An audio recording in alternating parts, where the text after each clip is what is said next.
Në një dhomë të mbyllur, në thelësitë e arkivave të teatrit kombëtar, gjendet një kasetë e vjetër me shënimin Mos e dëgjoni. Kjo kasetë, e fshehur për më shumë se 20 vjet, përmban një bisedë që nuk duhej të shihte kur dritën e ditës. Në të, zëri i njohur i Enver Petrovci tingëllon ndryshe nga ai që ne i njohim nga skena. Ai nuk po interpreton, ai po flet nga zemra, duke përmendur emra që e bën karrierën e tij, por edhe duke shprehur dyshime që do të shndërroheshin në bomë me sahat. Kush e regjistroi këtë bisedë? Pse u fsheh aq gjatë? Dhe më e rëndësishmja, çfarë shtyu një nga aktorët më të dashur të kombit të thëjë heshtjen për figurën më të shenjtë të politikës kosovare, Ibrahim Rugovën?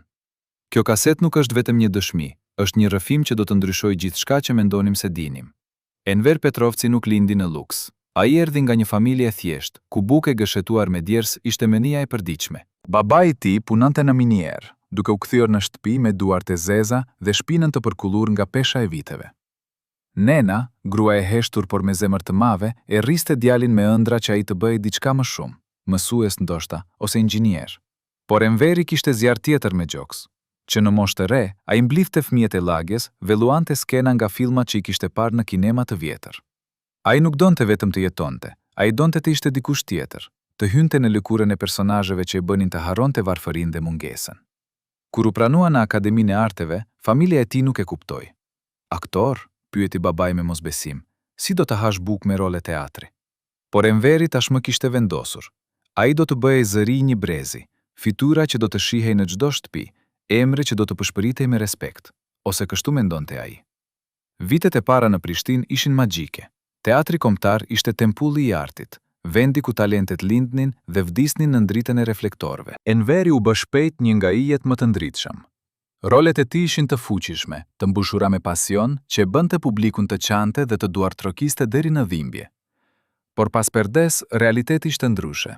Teatri nuk ishte vetëm art, ishte politik, ishte luftë për pushtet, ishte vend ku miqësit lindnin dhe vdisnin për një rol më të mirë, për një rrogë më të lartë, për një fjalë lavdërimi nga njerëzit e duhur. Dhe në këtë botë, Ibrahim Rugova ishte më shumë se një politikan. Ai ishte idhull, figura që e mbante shpresën e një populli të tërë në duart e tij. Rugova nuk fliste shumë, por kur fliste, të gjithë dëgjonin. Ai ishte simboli i rezistencës paqësore, burri që solli dinjitet në kohë kur dinjiteti ishte mall i rrallë. Për Enverin, Rugova ishte diçka më shumë. Ai ishte mbrojtësi i kulturës, njeriu që e mbante teatrin gjallë ku gjithçka tjetër po shkatërohej. Ose të paktën kështu dukej nga jashtë. Por çfarë ndodhi që Enver Petrovci, burri që i duhej gjithçka Rugovës, të kthehej kundër tij? Çfarë pa ai që të tjerët nuk e pan? Në ato vite të para, Enveri ishte besnik. Ai merrte pjesë në tubime, mbështeste lëvizjen paqësore, fliste për Rugovën me admirim të sinqert. Por kishte momente të vogla që filluan të grumbulloheshin si re të zeza në horizont. Ishte një mbrëmje pas një premiereje të sukseshme, kur Enveri pa Rugovën duke biseduar me një grup njerëzish që ai nuk i njihte. Biseda ishte e ulët, pothuajse e fshehtë, dhe kur Enveri u afrua, ata pushuan së folluri. Rugova i buzëqeshi, por buzëqeshja nuk arriti në sy. Enver, shoku im, tha ai me zë të butë, sonte luaj të shkëlqyeshëm. Por Enveri ndjeu diçka të çuditshme, një distancë, një mur të padukshëm që nuk ishte qenë atje më parë. Ai nuk tha asgjë, por në zemër filloi të mbillej një farë dyshimi. Kush ishin ata njerëz? Pse Rugova po fliste me ta në fshehtësi? Dhe pse Enveri ndjeu se nuk ishte i mirëpritur në atë bisedë? Muajt kalonin dhe Enveri filloi të vërej gjëra të tjera. Rolet që ai mendonte se do t'i merrte, shkonin te aktorë të tjerë. Aktorë që nuk kishin talentin e tij, por kishin diçka më të vlefshme, lidhje. Ai dëgjoi përshpëritje në korridoret e teatrit, fjalë të thëna me gjysmëzëri që flisnin për favore, për marrëveshje të fshehta, për njerëz që merrnin role jo për aftësinë e tyre, por për atë që dinin ose kënjihnin. Enveri nuk donte ta besonte. Ai donte të mendonte se arti ishte i pastër, se talenti ishte gjithçka që nevojitej. Por realiteti po e godiste në fytyrë. Një ditë pas një prove të rëndë, ai u afroi te drejtori i teatrit, një burr i moshuar me sy të lodhur. Pyeti Enveri, duke u përpjekur të mbante zërin e qetë. Drejtoria shikoi për një moment të gjatë, pastaj ullur zërin, tha. Enveri ndjeu një të ftohtë që i kaloi në përkuris. Drejtori nuk ju përgjigj. Ai thjesht ktheu kokën dhe u largua, duke e lënë Enverin të qëndronte atje, i vetëm, me pyetje që filluan të hanin shpirtin e tij. Dhe atëherë erdhi nata që ndryshoi gjithçka. Ishte një mbledhje private e organizuar në një shtëpi të madhe në periferi të Prishtinës. Enveri u ftua nga një mik i vjetër, dikush që ai e besonte, i tha miku. Enveri shkoi, duke menduar se ndoshta kjo ishte shansi i tij, mundësia për të takuar ata që vendosnin për karrierën e tij. Kur arriti, shtëpia ishte mbushur me tynë cigare dhe zëra të ullët. Në qendër të dhomës, ullur në një koltuk të madh, ishte Ibrahim Rugova. Ai po fliste me një grup burrash, disa prej të cilëve Enveri i njihte nga televizioni, politikan, intelektual, njerëz me ndikim. Enveri u ull në një cep duke dëgjuar. Biseda ishte për të ardhmen e Kosovës, për strategjitë e rezistencës, për mënyrën se si të ruhet kultura në kohë lufte. Por pastaj biseda mori një kthes. Një nga burrat, një burr me mustaqe të trasha dhe sy të ftohtë, tha. Rugova nuk tha asgjë për një moment. Pastaj, me zërin e tij të qetë, pothuajse të pëshpëritur, tha. Enveri ndjeu se diçka po thyej brenda tij. Ai kishte menduar se Rugova ishte mbrojtësi i lirisë, por këtu, në këtë dhomë të mbushur me tym, ai po dëgjonte diçka tjetër. Kontroll, manipulim, përdorim të artit për qëllime politike.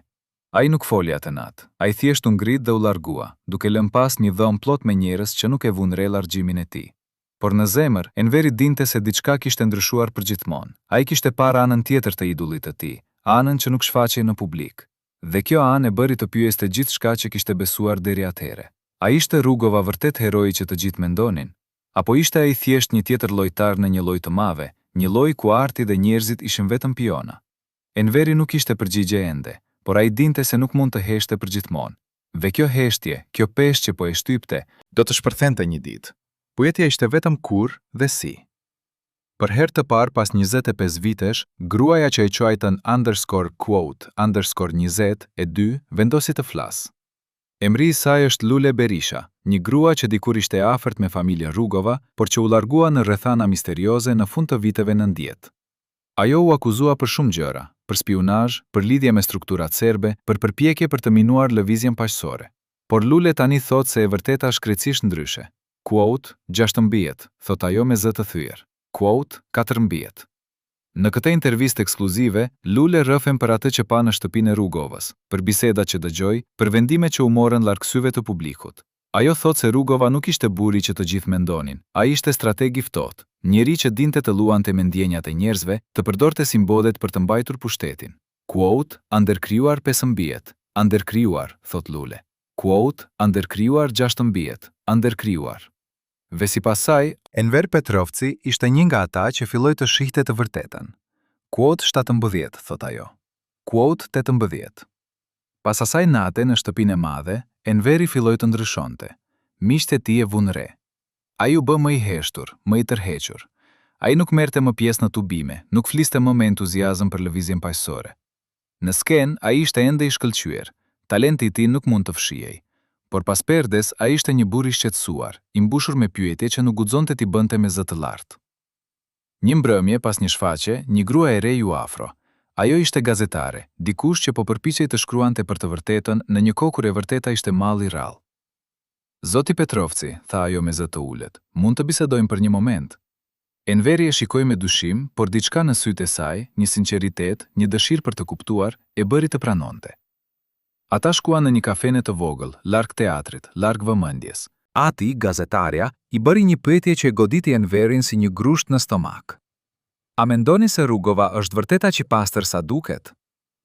Enveri nuk ju përgjigj menjëherë. Ai e shikoi fillhanin e kafes, duke u përpjekur të gjejë fjalët e duhura. Pastaj, me zë të ulët, tha: Askush nuk është aq i pastër. Askush. Ajo bised ishte fillimi i diçkaje të re. Enveri filloi të fliste më shumë, jo publikisht, por në radhë të ngushtë, me njerëz që ai mendonte se mund t'i besonte. Ai filloi të ndaj dyshimet e tij, të tregonte për atë që kishte parë dhe dëgjuar. Por në një vend të vogël si Kosova, asgjë nuk mbetet sekret për gjatë. Fjalët e Enverit filluan të përhapeshin, të shtrembroheshin, të merrnin forma të reja. Disa thoshin se ai ishte xheloz për vëmendjen që Rugova merrte. Të tjerë thoshin se ai ishte i korruptuar nga strukturat serbe, se po përpiqej të minonte lëvizjen paqësore. Enveri ndjeu se toka po i hiqej nga këmbët. Ai nuk ishte dashur të bëhej armik i Rugovës, ai thjesht kishte dashur të kuptonte të vërtetën. Por në një botë ku Rugova ishte idhull, çdo pyetje për të ishte herez, dhe heretikët nuk fallën. Një ditë, Enveri mori një telefonat. Zëri në anën tjetër të linjës ishte i njohur. Ishte një nga burrat që ai kishte parë në atë mbledhje private. Kote 43, tha zëri me ton të ftohtë. Enveri ndjeu një të ftohtë që i kaloi nëpër kurriz, tha ai, duke u përpjekur të mbante zërin e qetë. Tha zëri me një të qeshur të hidur. Linja u ndërpre. Enveri mbeti atje duke mbajtur telefonin në dorë, duke ndjerë se bota po i rrëshqiste nga duart. Ai dinte se kishte kaluar një vit të kuqe dhe nuk kishte kthim mbrapa. Javët që pasuan ishin ferr. Enveri filloi të humbiste role. Shfaqjet e tij u anulluan pa shpjegim. Emri i tij u hoq nga afishet e teatrit. Kur ai pyeste pse, askush nuk kishte përgjigje, ose më mirë, askush nuk donte të jepte përgjigje. Miqtë e tij filluan të largoheshin. Njerëz që ai kishte njohur për vite, që kishte ndarë skenën me ta, tani kallonin pranë tij pa e përshëndetur. Ai ishte bërë i padukshëm, një fantazm në botën që dikur e kishte dashur. Një mbrëmje, duke ecur në rrugët e Prishtinës, ai pa një afishe të vjetër të një shfaqjeje ku ai kishte luajtur.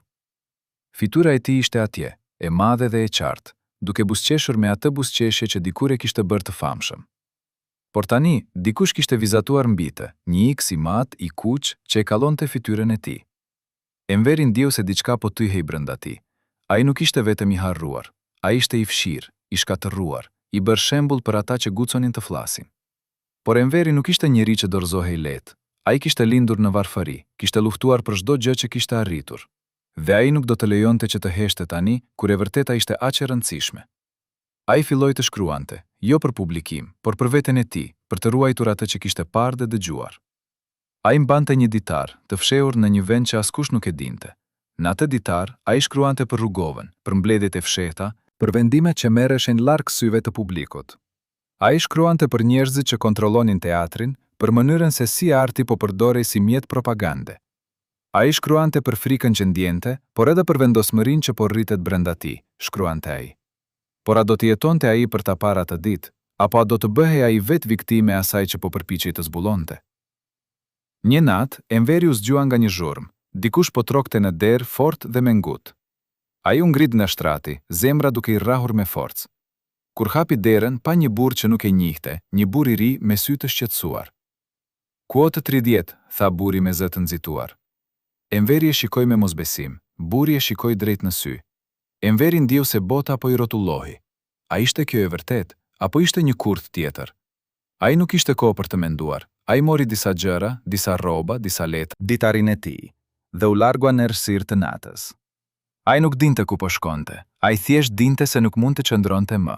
Dhe ndërsa ecte nëpër rrugët e errta të Prishtinës, ai pyeste veten: sa lart do të shkonte kjo? Dhe kush do të ishte i pari që do të paguante çmimin? 3 orë para shfaqjes së fundit, në dhomën e tij të grimave, Enver Petrovci mori një vizitë që askush nuk e kishte pritur. Ishte një burr i veshur me kostum të zi, me fytyrë të ashpër dhe sy që nuk tregonin asnjë ndjenjë. Ai hyri pa trokitur, duke mbyllur derën pas vetes me kujdes. Enveri që po përgatitej për rolin e tij, u ngri nga karrigja. Pyeti ai, duke u përpjekur të mbante zërin e qetë. Burri nuk ju përgjigj menjëherë. Ai thjesht e shikoi Enverin për një moment të gjatë, si të po e matonte, si të po vendoste diçka. Pastaj me zë të ulët por të qartë tha. Enveri ndjeu një të ftohtë që i kaloi nëpër kurriz. 36. Burri u afroa më shumë, aq afër sa Enveri mund të ndjente erën e duhanit në frymarrjen e tij. Enveri ndjeu se zemra po i rrahte me forcë. Burri buzëqeshi, por ishte një buzëqeshje e ftohtë, pa ngrohtësi. Pas largjimit të burrit, Enveri mbeti vetëm në dhomën e tij të grimave. Ai u ul në karrige duke shikuar pasqyrën përpara tij. Fytyra që e shikonte mbrapa ishte e njëjta, por diçka kishte ndryshuar. Ai nuk ishte më aktori i talentuar që ndronte për lavdi. Ai ishte një burr i kapur në një rrjet që nuk e kishte zgjedhur, një rrjet që po e shtypte ngadalë. Ai mendoi për ditarin e tij, për fjalët që kishte shkruar, për të vërtetën që kishte përpjekur të ruante. A vlen të luftosh për të vërtetën kur e vërteta mund të vrasë? A vlen të flasësh kur askush nuk dëshiron të dëgjojë? Ai nuk kishte përgjigje, por ai dinte se nuk mund të jetonte me veten nëse do të heshte përgjithmonë. Dhe kështu, ai mori një vendim. Ai do të fliste. Jo tani, jo këtu, por një ditë. Dhe kur të fliste, ai do të sigurohej që fjalët e tij të dëgjoheshin. Por fati kishte plane të tjera. Javët që pasuan ishin një spirale zbritëse. Enveri humbi jo vetëm rolet, por edhe lirinë e tij për të lvizur lirshëm. Ai ndjeu se po ndiqej, jo gjithmonë, por mjaftueshëm shpesh për ta bërë të paranojak. Ai pa fytyra të njëjta në rrugë, makina të njëjta që parkonin pranë shtëpisë së tij, Ai filloi të ndryshonte rrugët që merrte, të shmangej nga vendet ku zakonisht shkonte. Por pavarësisht përpjekjeve të tij, ai ndjeu se rrjeti po ngushtohet. Një ditë ai mori një letër. Nuk ishte emër dërguesi, vetëm një mesazh i shkurtër. Enveri e lexoi letrën disa herë, duke u përpjekur të kuptonte nëse ishte kërcënim i vërtet apo thjesht një përpjekje për ta friksuar. Por në zemër, ai dinte se ishte e vërtet. Ai kishte kalluar vijën e kuqe dhe tani po paguante çmimin. Ai vendosi të shkonte te një mik i vjetër, dikush që ai mendonte se mund t'i besonte. Ky mik ishte një gazetar i njohur, dikush që kishte shkruar për të vërtetën edhe kur e vërteta ishte e rrezikshme. Enveri shkoi në shtëpinë e tij një mbrëmje, duke u siguruar që askush nuk e ndiqte. Kur miku e hapi derën, ai pa menjëherë shqetësimin në fytyrën e Enverit. "Enver, çfarë ka ndodhur?" pyeti ai duke e ftuar brenda. Enveri u ul dhe filloi të tregonte gjithçka, për mbledhjen e fshehtë, për bisedën me Rugovën, për kërcënimet që kishte marrë. Miku e dëgjoi me vëmendje duke mos e ndërprer. Kur Enveri mbaroi, miku mbeti i heshtur për një moment. Pastaj me zë të ulët tha: "Enver, ti e di se çfarë po bën apo jo? Ti po lufton kundër një sistemi që është shumë më i madh se ti. Rugova nuk është vetëm një njeri, ai është simbol, dhe simbolet nuk mund të sulmohen pa pasoja." Enveri e shikoi mikun e tij. "Pra çfarë duhet të bëj? Të hesht? Të lejoj që e vërteta të varroset?" Miku tundi kokën. "Jo, por duhet të jesh i zgjuar. Duhet të gjesh mënyrën e dur për të folur, mënyrën që nuk do të vras." Por si mund të fliste Enveri pa u vrarë? Si mund të tregonte të vërtetën në një vend ku e vërteta ishte armë e rrezikshme? Ai filloi të mendonte për mënyra të ndryshme. Ndoshta mund të shkruante një libër, por kush do ta botonte? Ndoshta mund të jepte një intervistë, por kush do ta publikonte? Çdo rrugë që ai mendonte duke e bllokuar, e mbyllur nga forca që ai nuk mund t'i shihte, por që ndjente kudo. Dhe ndërsa ai mendonte, ai filloi të kuptonte diçka tjetër, se lufta e tij nuk ishte vetëm kundër Rugovës, ishte kundër një sistemi të tërë, një sistemi që përdorte frikën dhe kontrollin për të mbajtur pushtetin. Rugova ishte vetëm fitura e këtij sistemi, por pas tij ishin dhjetra të tjerë, njerëz që punonin në hije, që merrnin vendime pa u parë, që kontrollonin jetën e njerëzve pa u dukur. Dhe Enveri, me gjithë talentin dhe guximin e tij, ishte vetëm një njeri i vetëm kundër një makine të tërë. Një natë, ndërsa po ecte në rrugët e errta të Prishtinës, Enveri ndalloi pranë një muri të vjetër. Në mur kishte një grafiti, një fytyrë vizatuar me ngjyra të zeza dhe të kuqe, me sy të mëdhenj që shikonin drejt. Në fytyrë ishte shkruar një fjalë. Enveri e shikoi grafitin për një kohë të gjatë. Ai ndjeu se ajo fytyrë po e shikonte, po e gjykonte, po e pyeste: "A do të heshtësh? A do të dorëzohesh?" Ai nuk dinte përgjigjen ende, por ai dinte se çdo ditë që kallonte, zgjedhja po bëhej më e vështirë. Dhe ndërsa qëndronte atje në errësirën e natës, ai pyeti veten: "Çfarë do të ndodhë nëse unë flas? Çfarë do të ndodhë nëse unë hesht?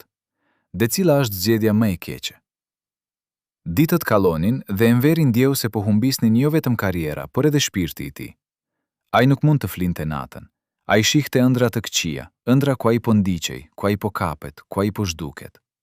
Ai u zgjua shpesh në mes të natës, i lagur me djers, duke u përpjekur të kujtonte se ku ishte. Miqtë e tij e vundre ndryshimin. Ai ishte bërë hije e vetes së tij, një burr i tyer nga pesha e asaj që dinte. Një ditë, një mik i vjetër ju afra dhe i tha: "Por Enveri tundi kokën." Miku e shikoi me dëmshuri. Enveri nuk kishte përgjigje për këtë. Ai thjesht dinte se nuk mund të largohej, jo ende, jo derisa të kishte bërë diçka, derisa të kishte lënë një gjurmë që nuk mund të fshihej. Dhe kështu, ai vazhdoi të jetonte në atë gjendje të pezulluar, as i gjallë plotësisht, as i vdekur plotësisht.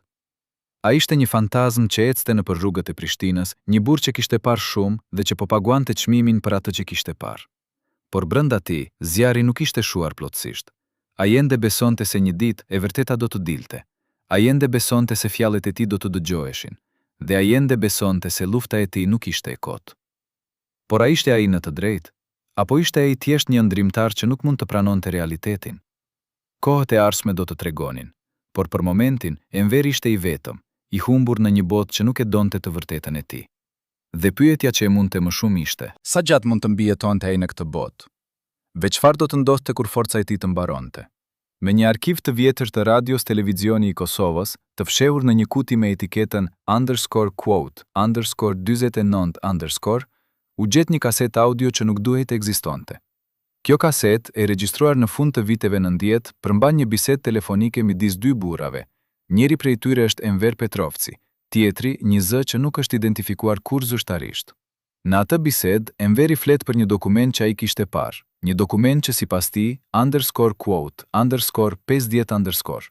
Ai përmend shifra, emra, data, por më e rëndësishmja ai përmend një listë. Quote 91, thot ai me zë të dridhur. Quote 92. Personi në anën tjetër të linjës përpiqet ta qetësoj, por Enveri e ndërpret. Quote 93.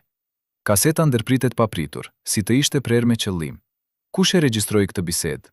Pse u fshi nga arkivat zyrtare? Dhe më e rëndësishmja, çfarë ishte ajo listë që Enveri përmendi? A ekziston ajo ende diku, e fshehur në ndonjë sirtar të mbyllur me çelës? Pas asaj nate kur ai u largua nga shtëpia e tij, Enveri jetoi si një njeri i ndjekur. Ai nuk qëndronte në të njëjtin vend për më shumë se disa ditë.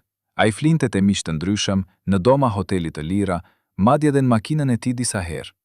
Çdo zhurmë e bënte të këshqente, çdo fytyrë e panjohur e bënte të dyshonte. Ai kishte humbur peshë, fytyra e tij ishte bërë e verdhë dhe e lodhur.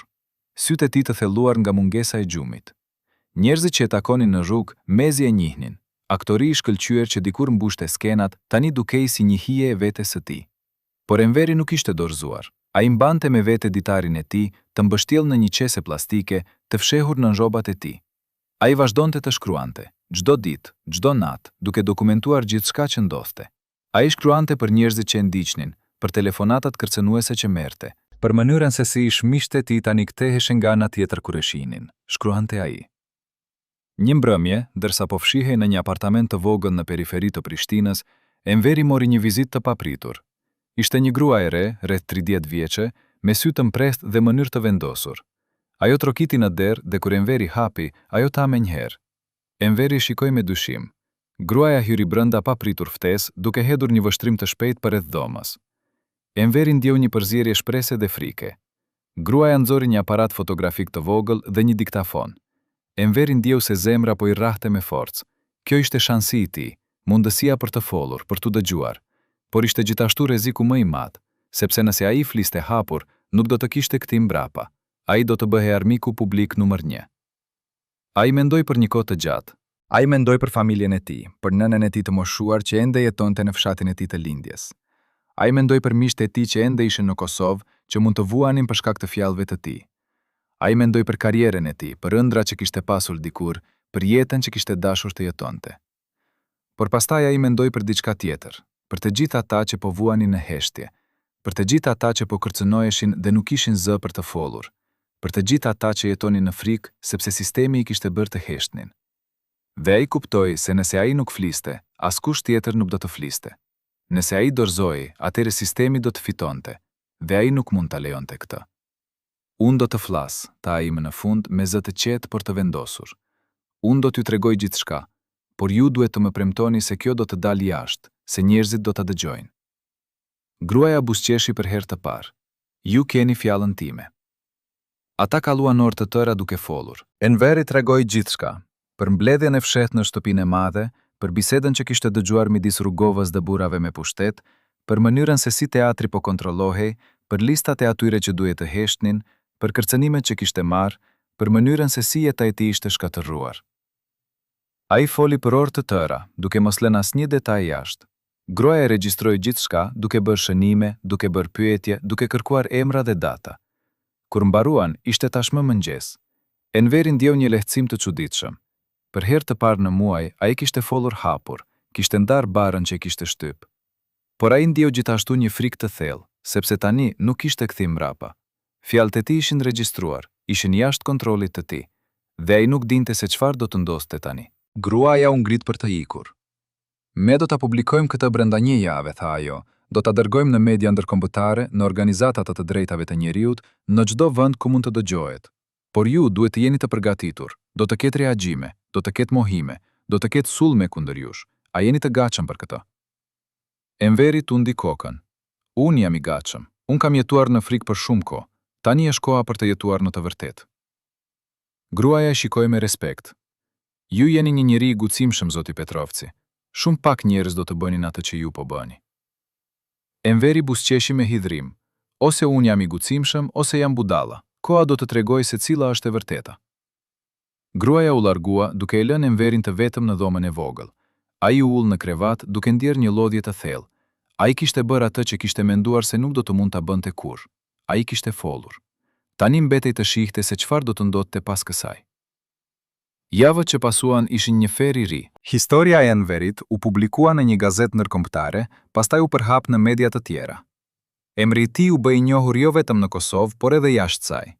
Disa e quajtën hero, dikush që kishte guximin të fliste kundër sistemit, të tjerë e quajtën tradhtar, dikush që po përpiqej të shkatëronte imazhin e lëvizjes paqësore dhe të udhëheqësit të saj më të dashur. Në Kosovë reagimi ishte i ashpër. Gazetat lokale e sulmuan Enverin duke i quajtur aktori dështuar që kërkon vëmendje, njeri i korruptuar nga strukturat serbe, armik i popullit. Disa shkruan se ai kishte probleme mendore, se ai ishte xheloz për suksesin e të tjerëve, se ai po shpinte gjëra për të fituar famë. Rugova vetë nuk komentoi drejt për drejt, por njerëzit e tij folën për të. Ata mohuan çdo akuzë, duke thënë se Enveri ishte duke shpikur gjëra, se ai nuk kishte asnjë provë për atë që thoshte. Zoti Petrovci është një artist i talentuar, tha një zëdhënës i Rugovës, por fatkeqësisht ai ka humbur rrugën e tij. Ne ju urojmë atij shërim dhe paqe. Por Enveri nuk kërkonte shërim, ai kërkonte drejtësi. Ai kërkonte që e vërteta të dëgjohej. Dhe ai nuk ishte i vetëm. Pas publikimit të historisë së tij, disa njerëz të tjerë filluan të dillnin përpara. Një ish antar i stafit të Rugovës dha një intervistë anonime duke konfirmuar disa nga akuzat e Enverit. Një gazetar i vjetër shkroi një artikull ku tregonte për presionet që kishte përjetuar kur kishte përpjekur të shkruante për korrupsionin brenda lëvizjes. Një aktor tjetër që kishte humbur punën në teatr në rrethana të dyshimta doli publikisht dhe tha: Enveri po thot të vërtetën. Unë e di, sepse edhe unë kam përjetuar të njëjtën gjë. Por këto zëra ishin të pakta.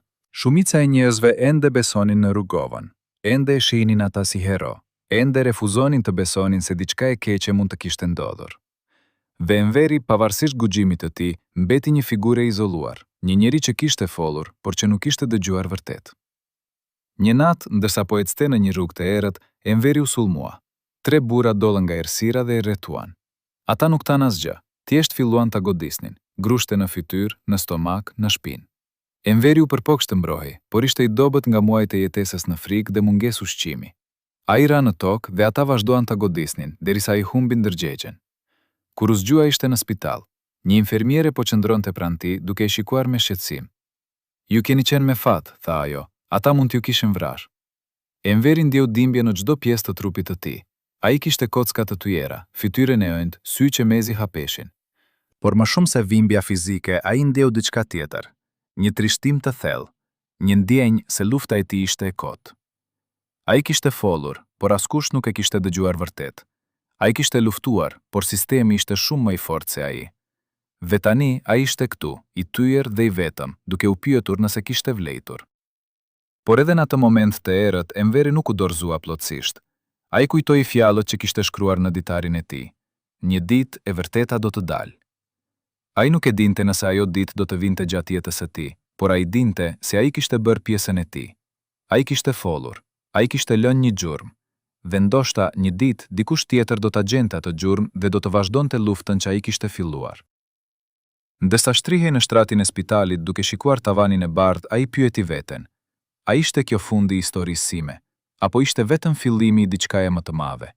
Dhe nëse unë vdes nesër, a do të mbetet diçka pas meje? A do të kujtoj njerëzit se unë përpiqem të them të vërtetën? Apo do të më harrojnë, si shumë të tjerë që u heshten me forcë? Javët në spital ishin të gjata dhe të dhimbshme. Enveri kaloi nëpër operacione, nëpër terapi, nëpër ditë të pafundme ku dhimbja fizike përzihej me dhimbjen shpirtërore. Ai kishte pak vizitor, disa miq të vjetër që ende guçonin të vinin, gazetarja që kishte regjistruar historinë e tij, dhe ndonjëherë njerëz të panjohur që vinin për t'i thënë se ata e besonin, se ata e mbështesnin. Po shumica e njerëzve qëndruan larg, disa nga frika, disa nga mosbesimi, disa sepse thjesht nuk dëshironin të përfshiheshin. Enveri kuptoi se kjo ishte çmimi i të follurit, jo vetëm dhimbja fizike, por edhe izolimi, vetmia, ndjenja se je i vetëm kundër botës. Një ditë, ndërsa po shikonte nga dritarja e dhomës së tij të spitalit, ai pa një grup njerëzish duke mashuar në rrugë. Ata mbanin fllamuj, ata këndonin këngë patriotike, ata bërtisnin emrin e Rugovës. Enveri shikoi për një kohë të gjatë duke ndjerë një përzierje emocionesh, hidhrim, zemrim, por edhe diçka tjetër, diçka që ai nuk e kishte pritur. Keqardhje. Ai nuk urrente ata njerëz. Ai kuptonte ata. Ata kishin nevojë për një hero, për dikë që t'u jepte shpresë në kohë të vështira. Dhe Rugova ishte ai hero. Por çfarë ndodhte kur heroi nuk ishte aq i pastër sa dukej? Çfarë ndodhte kur e vërteta ishte më e ndërlikuar se miti? A duhej të shkatërrohej miti për hir të së vërtetës? Apo a duhej të ruhet miti për hir të shpresës? Këto pyetje mundonin Enverin çdo ditë. Ai nuk kishte përgjigje të lehta. Ai thjesht dinte se ai kishte zgjedhur të fliste, dhe tani po jetonte me pasojat e asaj zgjedhjeje. Dhe ndërsa shtrihej në shtratin e spitalit, duke dëgjuar zërat e njerëzve që mashonin jashtë, ai pyeti veten: a do të isha më i lumtur sikur të kisha hesht? A do të isha më i sigurt? A do të kisha ende karrierën time, miqtë e mi, jetën time normale? Ndoshta po. Por a do të isha në gjendje të jetoja me veten time, duke ditur se kisha parë të vërtetën dhe kisha zgjedhur të heshtja? Kjo ishte pyetja që e mundte më shumë, dhe përgjigja ai e dinte në zemër ishte jo.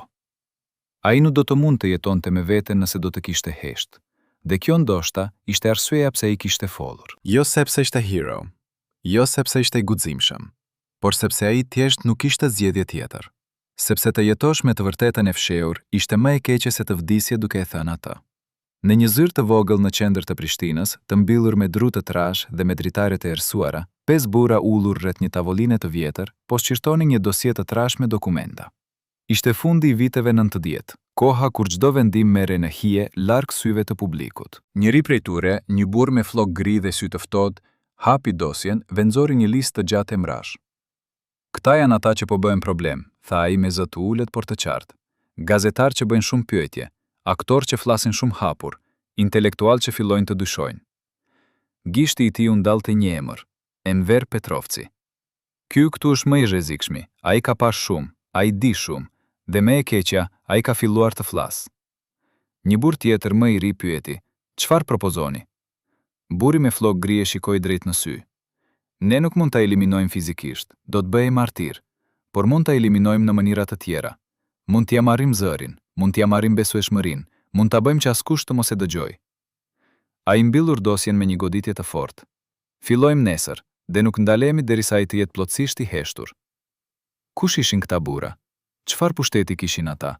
Dhe sa larg ishin të gatshëm të shkonin për të mbrojtur sekretet e tyre? Kur Enveri doli nga spitali, ai nuk ishte më i njëjti njeri. Trupi i tij ishte shëruar pjesërisht, kockat ishin ngjit, plagët ishin mbyllur, por diçka brenda tij ishte thyer përgjithmonë. Ai ecte me vështirësi duke u mbështetur në një shkop. Fytyra e tij mbante shenjat e sulmit, një vrag e thellë mbi vetull, një sy që nuk hapej plotësisht, vëmb që mungonin. Por më e keqja nuk ishte dhimbja fizike, ishte mënyra se si njerëzit e shikonin tani.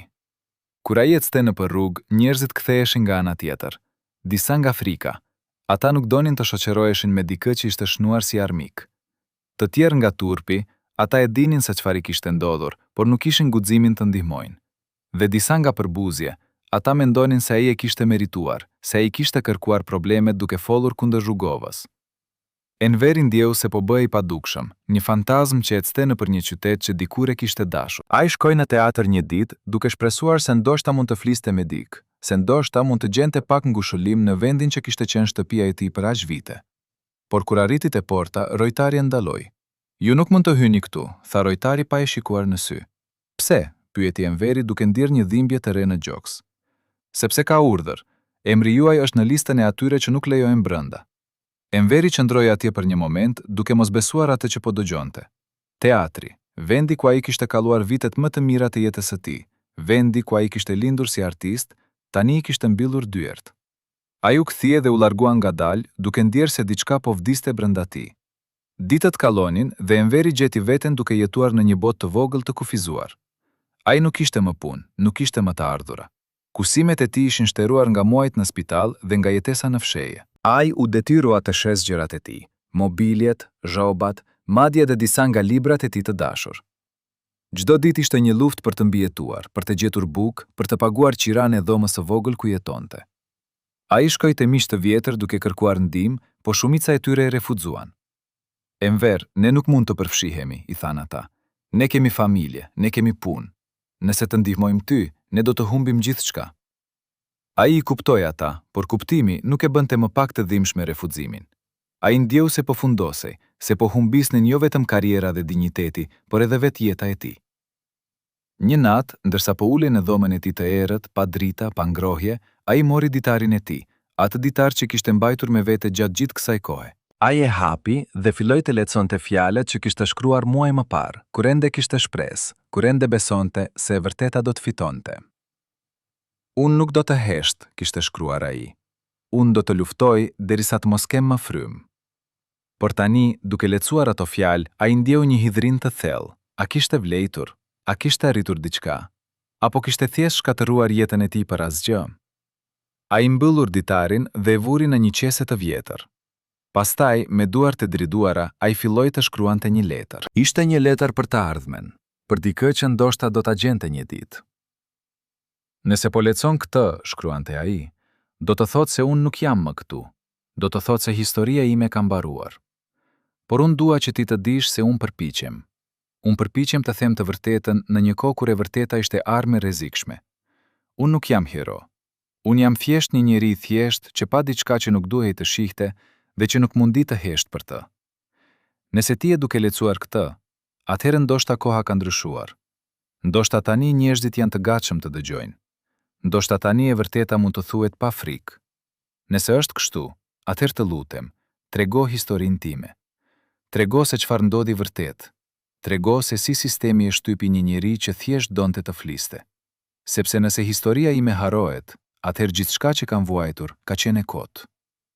Ai nënshkroi letrën dhe e vuri në qese bashkë me ditarin. Pastaj ai e fsheh qesen në një vend që vetëm ai e dinte, pas një tufë të lirë në murin e dhomës së tij.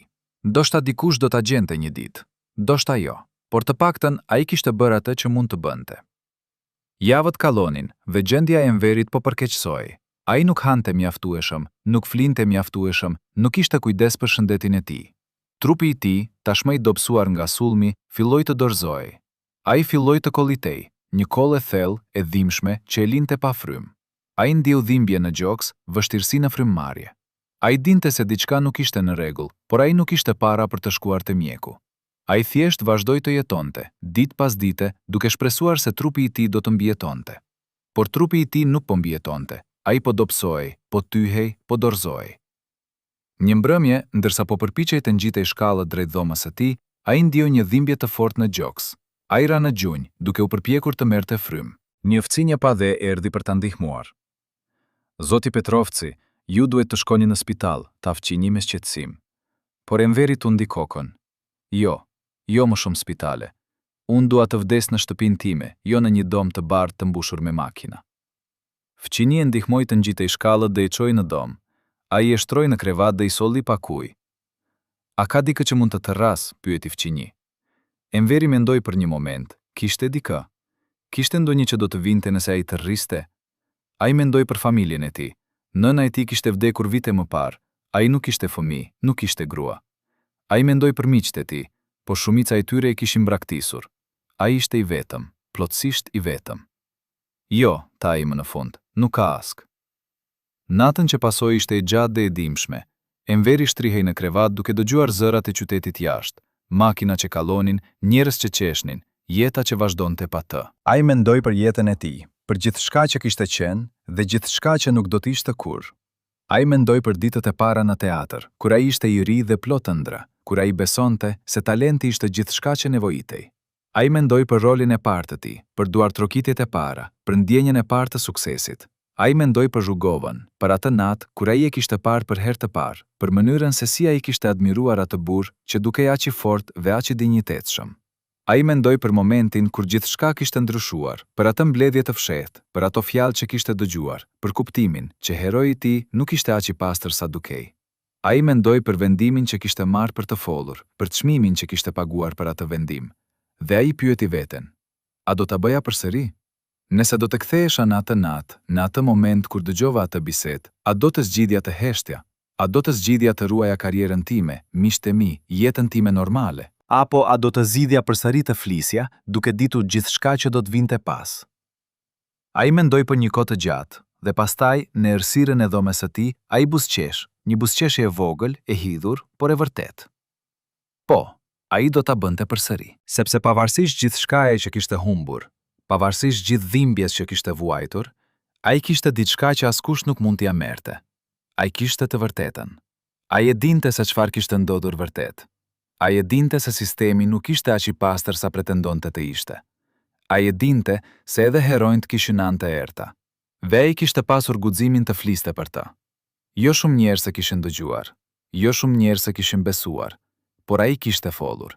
Dhe kjo, në fund të fundit, ishte gjëja më e rëndësishme, sepse heshtja ishte vdekje e shpirtit. Dhe ai kishte zgjedhur të jetonte me shpirt, edhe nëse kjo do të thotë të vdiste me trup. Ndërsa shtrihej atje, duke ndjerë se fruma po i bëjë gjithnjë më e vështirë, ai mendoi për letrën që kishte shkruar, për ditarin që kishte fshehur. Ndoshta dikush do t'i gjente ato një ditë. Ndoshta dikush do të tregonte historinë e tij. Ndoshta dikush do të kuptonte se ai nuk ishte qenë tradhtar, por thjesht një njeri që kishte dashur të vërtetën më shumë se sigurinë. Dhe me këtë mendim, ai mbyllur sytë dhe la që errësira ta merrte. Por historia e Enverit nuk mbaroi atë natë, sepse ndërsa ai shtrihej në dhomën e tij duke luftuar për çdo frymë, diçka tjetër po ndodhte në një vend tjetër të qytetit. Gruaja që kishte regjistruar historinë e tij, gazetarja që kishte ardhur te ai muaj më parë, po punonte në një artikull të ri. Ajo kishte marrë informacione të reja, kishte folur me njerëz të tjerë që kishin përjetuar gjëra të ngjashme. Ajo po ndërtonte një rast, një histori më të madhe për mënyrën se si sistemi po kontrollonte zërat e njerëzve, se si ai po përdorte frikën dhe dhunën për të mbajtur pushtetin. Dhe në qendër të asaj historie ishte Enver Petrovci, burri që kishte guxuar të fliste, burri që po paguante çmimin më të lartë për guximin e tij. Ajo shkruante me pasion, me zemrim, me vendosmëri. Ajo dinte se ky artikull do të ishte rrezikshëm, se ajo vetë mund të bëhej shënjestër. Por ajo nuk mund të heshte, sepse nëse ajo heshte, atëherë historia e Enverit do të varrojë përgjithmonë. Dhe ajo nuk mund ta lejonte këtë. Ajo punoi gjithë natën duke shkruar, duke rishikuar, duke siguruar që çdo fjalë ishte e saktë, që çdo fakt ishte i verifikuar. Kur mbaroi, ishte tashmë mëngjes. Ajo i lexoi artikullin një herë të fundit, pastaj e dërgoi te redaktori i saj. Ky është artikulli më i rëndësishëm që kam shkruar ndonjëherë, shkruante ajo në emailin shoqërues. Ju lutem, publikojeni, njerëzit duhet ta dinë të vërtetën. Redaktori e lexoi artikullin dhe mbeti i heshtur për një kohë të gjatë.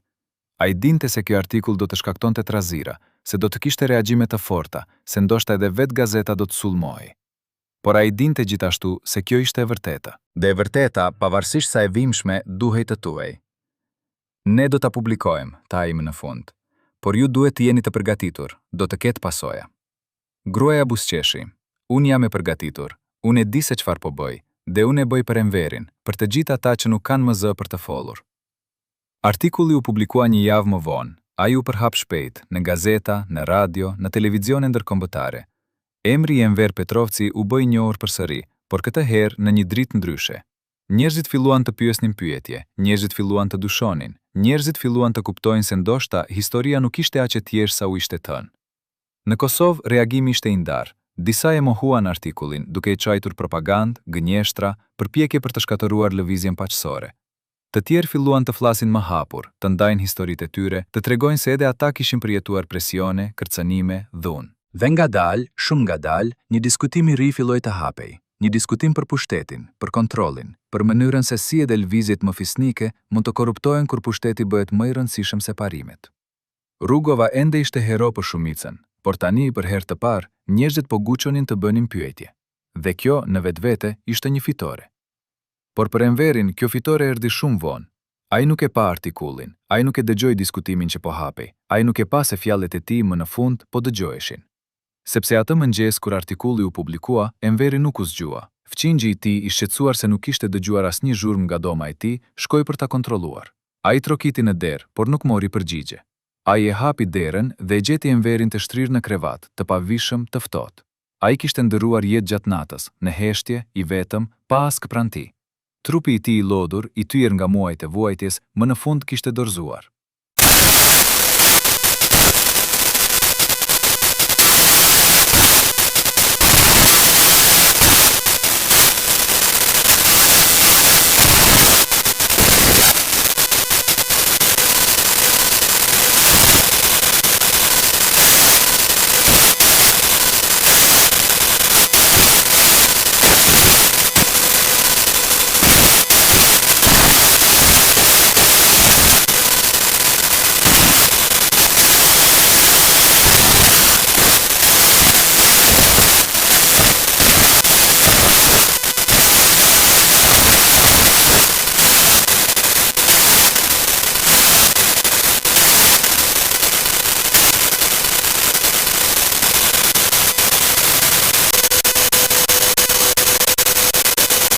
Ajo qëndroi atje duke shikuar arkivolin e thjesht, duke ndjerë një trishtim të thellë. Unë jam vonë, përshpëriti ajo. Unë duhej ta publikoja më shpejt, ndoshta atëherë ai do të kishte parë se fjalët e tij nuk ishin të kota. Por një burr i vjetër që qëndronte pranë saj e dëgjoi dhe tha: "Jo, ti nuk je vonë, sepse tani, për shkak të artikullit tënd, historia e tij do të jetojë. Dhe kjo është gjëja më e rëndësishme, jo që ai ta shihte, por që ne ta dimë, që ne të mos harrojmë." Dhe kështu, historia e Enver Petrovci u bë pjesë e kujtesës kolektive, jo si heroj i madh, jo si martir i shenjtë, por si një njeri i thjeshtë që kishte guxuar të fliste kur të tjerët heshnin. Ditari i tij u gjet muaj më vonë, kur doma e tij u pastrua. Ai u dorëzua te gazetarja e cila e lexoi me lot në sy. Ajo e publikoi pjesë të tij duke lejuar që zëri i Enverit të dëgjohej edhe pas vdekjes. Dhe ngadalë, shumë ngadalë, njerëzit filluan të kuptojnë se çfarë kishte ndodhur vërtet. Ata filluan të shohin se sistemi që ata kishin besuar nuk ishte aq i pastër sa mendonin. Ata filluan të pyesin pyetje që nuk ishin guxuar t'i bënin më parë. Dhe megjithse Rugova mbeti hero për shumicën, tani kishte një diskutim më të ndërlikuar, më të ndershëm për atë që kishte ndodhur vërtet gjatë atyre viteve. A ishte kjo fitore? Ndoshta jo fitore e plot, por ishte fillim. Fillimi një diskutimi që duhej të ndodhte, fillimi një procesi ku e vërteta ngadalë po dilte në dritë. Por pyetja që mbetet është, sa shumë Enver Petrovci ka paguar për këtë fillim? Sa shumë njerëz të tjerë kanë paguar çmime të ngjashme, por historitë e tyre nuk janë dëgjuar kurrë? Sa shumë zëra janë heshtuar përgjithmonë, pa lënë gjurmë, pa lënë dëshmi? Dhe më e rëndësishmja, çfarë do të bëjmë ne me këto histori? A do t'i harrojmë, duke lejuar që sistemi të vazhdojë të funksionojë në të njëjtën mënyrë? Apo do t'i kujtojmë, duke u siguruar që çmimi që njerëz si Enveri paguan nuk ishte i kotë? Këto janë pyetje që secili prej nesh duhet t'i përgjigjet, sepse historia e Enverit nuk është vetëm historia e tij. Është historia e të gjithë atyre që guxojnë të flasin. Është historia e të gjithë atyre që zgjedhin të vërtetën mbi sigurinë.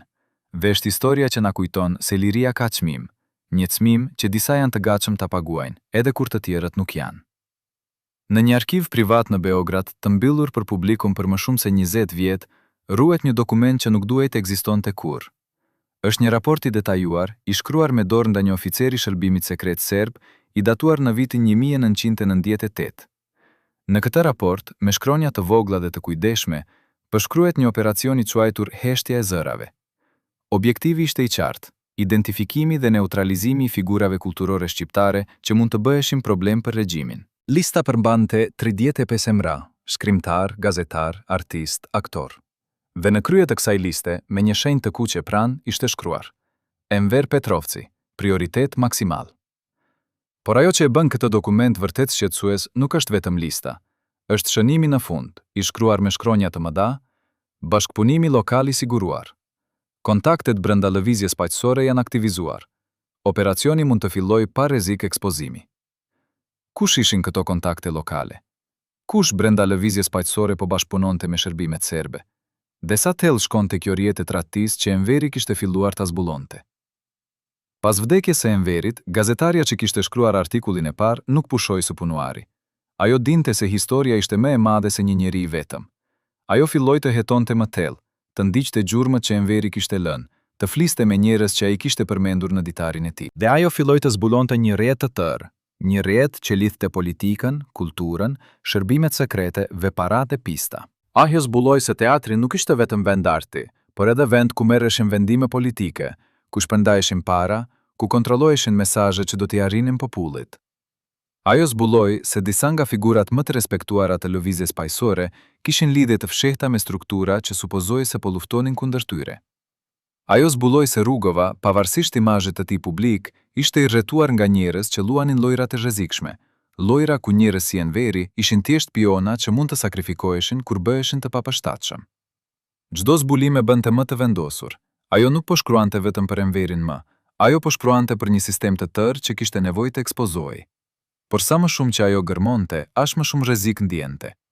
Ajo filloi të merrte telefonata të çuditshme, zëra që kërcënonin, që paralajmëronin, që i thoshin të ndalonte. Ajo pas e po ndicej, makina të njëjta që shfaqeshin kudo ku shkonte ajo gjeti shënime të lëna në derën e shtëpisë së saj, mesazhe të shkurtra por të qarta. Ajo shkoi te policia, por ata nuk bën asgjë. Kuote 109 i than ata. Kuote 110. por ajo dinte se kërcënimi ishte real. Ajo dinte se po ecte në të njëjtën rrugë që Enveri kishte ecur. Dhe ajo dinte se nëse nuk ishte e kujdesme, ajo do të përfundonte në të njëjtën mënyrë. Por ajo nuk mund të ndalonte, sepse nëse ajo ndalonte, atëherë gjithçka që Enveri kishte vuajtur do të ishte e kotë. Nëse ajo ndalonte, atëherë vërteta do të varrohej përgjithmonë, dhe ajo nuk mund ta lejonte këtë. Kështu që ajo vazhdoi, me kujdes, me mprehësi, por me vendosmëri të pallkundur. Ajo gjeti një burim të ri, një burr i moshuar që kishte punuar si shofer për disa nga figurat kryesore të lëvizjes paqësore gjatë viteve 90. Ky burr, i sëmurë dhe i afërt me vdekjen, vendosi të fliste për herë të parë. Kuot 111, tha ai me zë të dobët. Kuot 112. Ai tregoi asaj për takime të fshehta që kishte dërguar njerëzit, takime që ndodhnin në orët e vona të natës, në vendet e izoluara, larg syve të publikut. Ai tregoi për valishe plot me para që transportoheshin nga një vend në tjetrin pa asnjë shpjegim zyrtar. Ai tregoi për biseda që kishte dëgjuar, biseda ku emri i Enverit përmendej shpesh, ku diskutohej se si ta 130 pa bërë shumë zhurmë. 140, tha shoferi. 115. Gazetarja e regjistroi gjithçka, duke ditur se kjo ishte pjesa që mungonte në mozaikun që po ndërtonte. Por më e rëndësishmja erdhi, ku shoferi tregoi për një takim specifik, një takim që kishte ndodhur vetëm disa javë para sulmit ndaj Enverit. Kuot 116, tha ai. Kuot 116. Gazetarja e pyeti. Kuot 116. Shoferi hezitoi për një moment, pastaj tha një emër që e bëri gazetarin të ngrinte. Ishte dikush shumë afër rrugovës, dikush që konsiderohej si një nga njerëzit më besnik të lëvizjes. Vetani, për herë të parë, ajo kishte një lidhje direkte midis asaj rrjete të fshehtë dhe njerëzve që supozohej se po luftonin për lirinë e popullit. Ajo dinte se kjo ishte bomba. Nëse ajo publikonte këtë, do të kishte tërmet. Njerëz që konsideroheshin hero, do të akuzoheshin për bashkëpunim me strukturat që supozohej se po luftonin kundër tyre. Imazi i lëvizjes paqësore do të goditet rënd, dhe ajo vetë do të bëhej shënjestër e sulmeve të ashpra, jo vetëm nga ata që donin të mbronin sekretet, por edhe nga njerëzit e thjeshtë që nuk donin të besonin se heronjtë e tyre mund të kishin anë të errta. Por ajo dinte gjithashtu se kjo ishte e vërteta, dhe e vërteta, pavarësisht sa e dimshme, duhej të tuhej. Ajo shkoi te redaktori i saj dhe i tregoi gjithçka. Redaktori dëgjoi me vëmendje, duke mos e ndërpresh. Kur ajo mbaroi, ai mbeti i heshtur për një kohë të gjatë. Pastaj me zë të ulët tha. Gazetarja e shikoi drejt në sy. Redaktori mendoi për një moment, pastaj tundi kokën. Javët që pasuan ishin intensive. Gazetarja punoi ditë e natë, duke verifikuar çdo detaj, duke kontrolluar çdo burim, duke siguruar që historia ishte e paprekshme. Ajo foli me 10 njerëz, disa që ishin të gatshëm të flasin hapur, të tjerë që flisnin vetëm në kushte anonimiteti. Ajo mblodhi dokumente, fotografi, regjistrimet audio. Ajo ndërtoi një rast që ishte i fortë, i detajuar, i pamohueshëm. Dhe kur ajo mbaroi, ajo e dinte se kjo ishte puna më e rëndësishme e jetës së saj. Kjo nuk ishte vetëm për Enverin më. Kjo ishte për të gjithë ata që kishin vuajtur në heshtje, për të gjithë ata që kishin paguar çmime për të folur, për të gjithë ata që kishin besuar në një lëvizje që pretendonte të luftonte për drejtësi, por që brenda kishte korrupsion dhe tradhtim. Artikulli u publikua në një mëngjes të ftohtë të muajit dhjetor. Titulli ishte i thjeshtë, por i fuqishëm. Kot. Artikulli ishte i gjatë, më shumë se 10.000 fjalë dhe i detajuar. Ai tregonte për sistemin e kontrollit që ekzistonte brenda lëvizjes, për mënyrën se si njerëz si Enveri ishin shënjestruar dhe neutralizuar, për lidhjet e fshehta midis disa figurave të lëvizjes dhe strukturave që supozohej se po luftonin kundër tyre. Ai përmendi emra, jo të gjithë, por mjaftueshëm për të bërë të qartë se problemi nuk ishte vetëm në individ të veçantë, por në sistemin e tërë. Ai përfshinte dëshmi nga burime të shumta, dokumente që ishin gjetur, regjistrime që ishin bërë. Dhe ai përfundonte me një pyetje të thjeshtë, por të fuqishme. Reagimi ishte i menjëhershëm dhe i ashpër. Brenda orëve, artikulli u përhap kudo, në gazeta të tjera, në radio, në televizioon, në rrjetet sociale. Njerëzit filluan të diskutonin, të debatojnë, të grinden. Disa e mbështetën artikullin, duke thënë se më në fund dikush kishte guximin të fliste për atë që shumë kishin dyshuar, por nuk kishin guxuar të thonin. Të tjerë sulmuan me ashpërsi, duke e quajtur propagandë, gënjeshtra, përpjekje për të shkatëruar imazhin e lëvizjes paqësore dhe të udhëheqësisë të saj. Figurat që ishin përmendur në artikull dolën publikisht dhe mohuan çdo akuzë. Kuote 124 than ata, kuote 125. Por provat ishin atje, në dokumente, në dëshmi, në fakte që nuk mund të mohoheshin lehtë. Dhe ngadalë, shumë ngadalë, njerëzit filluan të pyesin pyetje që nuk ishin guxuar t'i bënin më parë. Gazetarja u bë shënjestër e sulmeve të ashpra. Ajo mori qindra mesazh kërcënuese, disa nga njerëz të zakonshëm që ishin të zemruar, të tjerë nga njerëz që dukeshin më profesional, më të organizuar. Shtëpia e saj u vandalizua, dritaret u tyen, muret u lyen me fjalë fyese. Ajo u detyrua të ndryshonte vendbanimin, të jetonte në fshehje për një kohë, por ajo nuk u pendua. Unë e dija se çfarë do të ndodhte, tha ajo në një intervistë të rrallë. Por unë nuk mund të heshtja, sepse nëse unë heshtja, atëherë historia e Enverit dhe e shumë të tjerëve si ai do të varohej përgjithmonë, dhe unë nuk mund ta lejoja këtë. Ajo vazhdoi të shkruante, të hetonte, të zbulonte, dhe ngadalë artikujt e saj filluan të ndryshonin diskutimin publik. Njerëzit filluan të kuptojnë se historia nuk ishte aq e thjeshtë sa u ishte thënë. Ata filluan të shohin se edhe lëvizjet më fisnike mund të kenë anë të errta, se edhe heronjt mund të bëjnë gabime, se pushteti, pavarësisht se në duart e kujt është, gjithmonë ka tendencë të korruptojë. Po çfarë ndodhi me ata që ishin përmendur në artikull? Çfarë ndodhi me ata që Enveri kishte dyshuar se ishin pjesë e rrjetit të fshehtë? Disa prej tyre u tërhoqen nga jeta publike, duke pretenduar se po largoheshin për arsye shëndetësore ose personale. Të tjerë vazhduan të mohojnë, duke luftuar kundër akuzave me çdo mjet që kishin. Disa u hetuan, jo nga autoritetet lokale që ishin shumë të lidhura me sistemin, por nga organizata ndërkombëtare që kishin filluar të interesohen për rastin. Dhe një prej tyre, figura që shoferi kishte përmendur, burri që kishte qenë në atë takim të fshehtë, u gjend i vdekur në shtëpinë e tij vetëm disa muaj pas publikimit të artikullit. Vdekja u shpall si sull në zemër, por shumë njerëz dyshuan. Nuk ishte autopsi të plot, nuk ishte hetim të thellë. Trupi u varros shpejt, shumë shpejt, dhe pyetjet mbetën pa përgjigje. A ishte kjo vdekje natyrale, apo ishte diçka tjetër, një mënyrë për të heshtuar dikë që dinte shumë, që mund të fliste nëse presioni bëhej shumë i madh? Vitet kaluan dhe historia e Enver Petrovci u bë pjesë e kujtesës kolektive. Jo si hero i madh, jo si martir i shenjtë, por si një njeri i thjeshtë që kishte guxuar të fliste kur të tjerët heshtnin. Ditari i tij u botua si libër, me një parathënie nga gazetarja që kishte luftuar për të zbuduar të vërtetën. Libri u lexua nga mijëra njerëz, disa me admirim, të tjerë me dyshim, por të gjithë me një kurreshtje për të kuptuar se çfarë kishte ndodhur vërtet.